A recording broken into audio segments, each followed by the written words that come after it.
अस्सलाम वालेकुम नाज़रीन, खानज़िया एकेडमी में आप सबका खैर मक़दम है।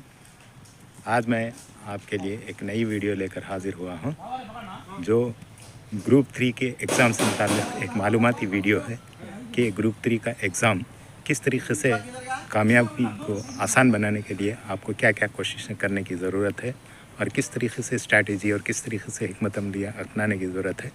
उसके लिए मैं आज आपको चंद ट्रिक्स बताऊँगा। उम्मीद है कि आप इन तमाम चीज़ से इस्तेफ़ादा करेंगे।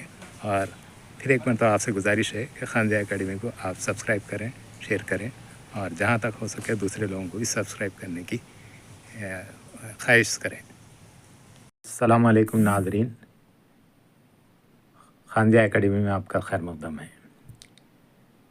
TSPSC की जानिब से मुनक़्क़िद शुदनी ग्रुप 3 के जो कॉम्पिटिटिव एग्ज़ाम्स इस महीने की 17 और 18 तारीख़ को मुनक़्क़िद हो रहे हैं, जिसका ऑलरेडी बाकायदा ऐलान भी हो चुका है।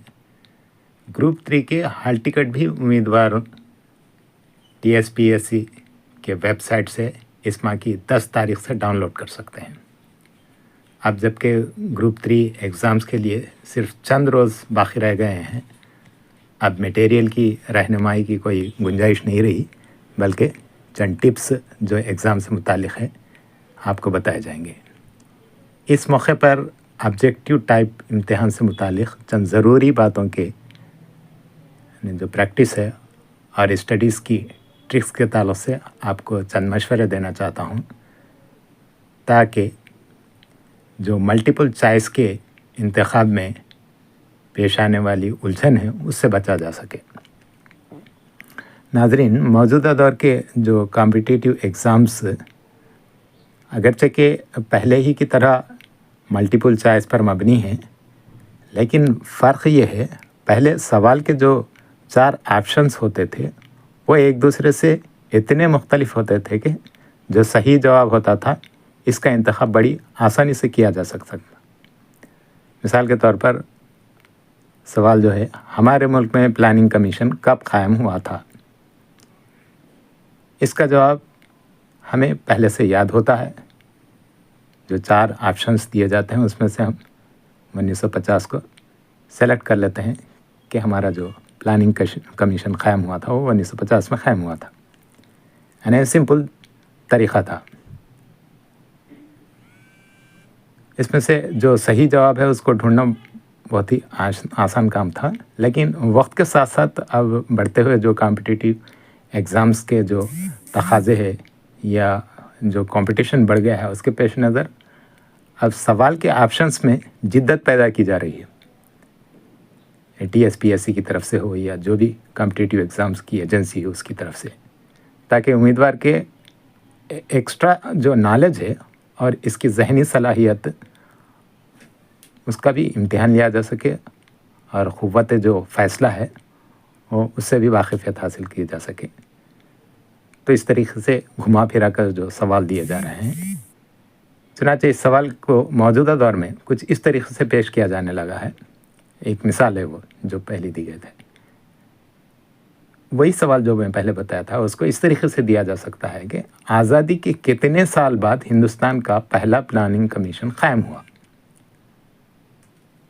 अब इस सवाल के जवाब का 1 to 1 जवाब नहीं, बल्कि हमें आज़ादी का साल और प्लानिंग कमीशन के क़याम का साल और दोनों बरसों के दरमियान का जो फासला है उसको पॉइंट आउट करने की ज़रूरत है और ऑप्शंस में उसको जवाब ढूंढने की ज़रूरत पड़ती है, इंतखाब करना पड़ता है उसमें से।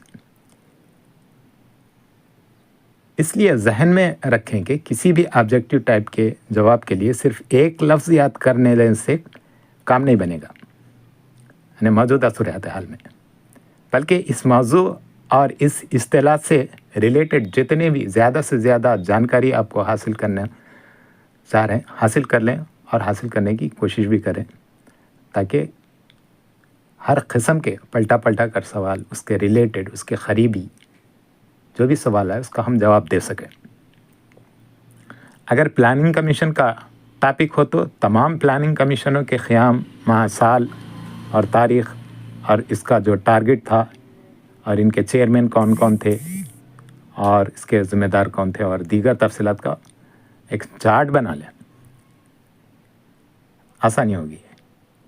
यानी जवाब के तौर पे लिखे तो उसमें गैर ज़रूरी यानी तफसीलात बहुत सारी होती हैं, लेकिन हम चार्ट बनाए तो सिर्फ ज़रूरी चीज़ें होती है जिसका सवाल बन सकता है, तो चार्ट बना लेना बेहतर रहेगा इस किस्म के सवालात के लिए। मौजूदा फॉर्मेट में ऑब्जेक्टिव सवालात के बेशतर जो जवाबात है इंटीग्रेटेड होते हैं यानी मरबूत होते हैं। मिसाल के तौर पर पहले अगर सवाल इस तरह होता था कि 2022 में हिंदुस्तान का डिफेंस का बजट कितना था, तो इसका हम आसानी से जवाब अगर हमको याद करें हैं तो 2022 का बजट इतना था, 2023 का इतना था, 24 का इतना था, ऐसा आसानी से हम उसको पॉइंट आउट करके जवाब हम उसका ऑप्शन लगा सकते हैं। लेकिन मौजूदा फॉर्मेट में सवाल ऐसे हो सकता है यानी 2020 से लेकर 2024 तक हिंदुस्तान के डिफेंस के बजट को यानी घटती हुई या बढ़ती हुई तरतीब में ज़ाहिर करो। यानी हमको 20 से लेकर 24 तक के डिफेंस का बजट के फिगर्स भी मालूम रहने की ज़रूरत है, और उसको हम घटती हुई और बढ़ती हुई तरतीब, या घटती हुई पूछ सकता है या बढ़ती हुई पूछ सकता, उसमें हम अरेंज करने की ज़रूरत है। ऑप्शंस तो दिए जाएंगे लेकिन उसमें कन्फ्यूज़न हो जाएगा। यानी हमको ज़रूरी है 20 से 24 तक का पूरा बजट के फिगर्स मालूम होना ज़रूरी हो जाता, फिर और थोड़ा जहन लड़ाने की भी ज़रूरत पड़ती कि उसकी घटती हुई तरतीब क्या हो सकती, बढ़ती हुई तरतीब क्या हो सकती। इसके सवाल के चारों ऑप्शन अगर गुज़िश्ता 4 साल के डिफेंस के बजट और इनमें से किस साल का सबसे ज़्यादा है, उसके बाद कितना है, उसके बाद कितना है, सब मालूमात हमको मालूम होने ज़रूरी होते हैं। इसलिए मेरा यह मशवरा है मुसाबक़ती इम्तिहान के जो उम्मीदवार है ऐसे जवाबी वो चार्ट्स बनाकर प्रैक्टिस करें जिसमें सिलसिलावार मालूमात हों।